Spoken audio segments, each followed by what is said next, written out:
Hello বন্ধুরা, welcome to Sangeeta দুনিয়ার রান্নাবান্নাতে। সবাই কেমন আছো? আশা করছি সবাই ভালো আছো। আমিও খুব ভালো আছি। তো আজকে একটা খুব ভালো রেসিপি নিয়ে এসেছি। অবশ্যই গরমের উপযুক্ত নয়, কিন্তু ইচ্ছে করলো তাই বানিয়ে ফেললাম।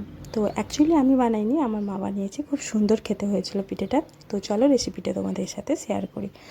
তো এখানে জল দিয়ে দিয়েছি, আর একটা গুঁড়ো দুধের প্যাকেট এর মধ্যে মিশিয়ে নিয়েছি। ওই 10 টাকার একটা গুঁড়ো দুধ মিশিয়ে নিও। এদিকে দুটো পুর বানানো হয়ে গেছে। ওই যেটা নরেন গুড় আর নারকেল দিয়ে একটা বানানো হয়েছিল, আর একটা হচ্ছে দোকানের কেনা।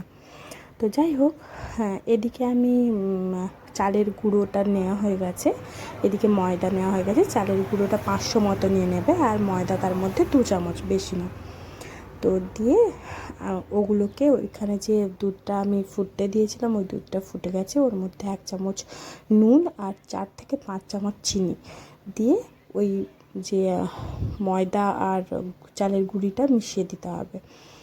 একটু একটু করে মিশাবে, যাতে ওই যেটা আমরা পুর পিঠের জন্য যে ডোটা বানাই ওই টাইপের, কিন্তু এটা একটা সফট ডো হবে। দেখতেই পাচ্ছ, খুব নরম হবে পিঠেটা।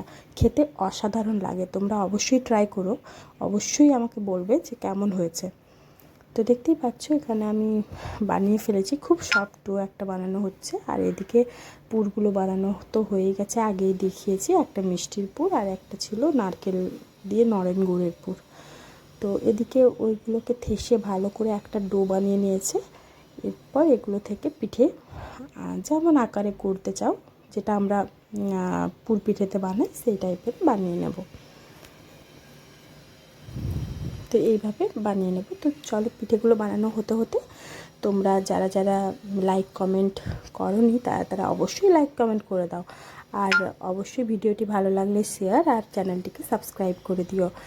তো পিঠেগুলো আমার বানানো হয়ে গেছে, দেখতেই পাচ্ছ। এদিকে তেলকে গরম করে তার মধ্যে পিঠেগুলো ছেড়ে দেব।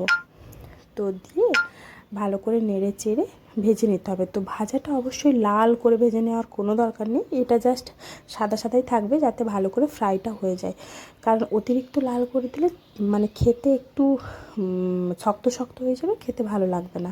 এটা খেতে খুব সফট হয়, আর খেতে অসাধারণ লেগেছে। আমার তো অসাধারণ লেগেছে, আমি ফার্স্ট টাইম খেয়েছি, আমি এর আগে কখনো খাইনি। যাই হোক, তো পিঠেটা এইভাবে ভালো করে ভেজে তুলে নেব। তো এইভাবেই তুলে নিতে হবে, খুব বেশি লাল করার দরকার নেই। তো তুলে রেখে দিয়ে ভালো করে সার্ভ করলেই রেডি পিঠে। তো এই পিঠেটার নামও আমি জানি না ঠিক, যাই হোক ভাজা পিঠে। তো অবশ্যই ভালো লাগলে লাইক কমেন্ট সাবস্ক্রাইব করে দিও। আর অবশ্যই থ্যাংক ইউ, সঙ্গে থেকো। Thank you.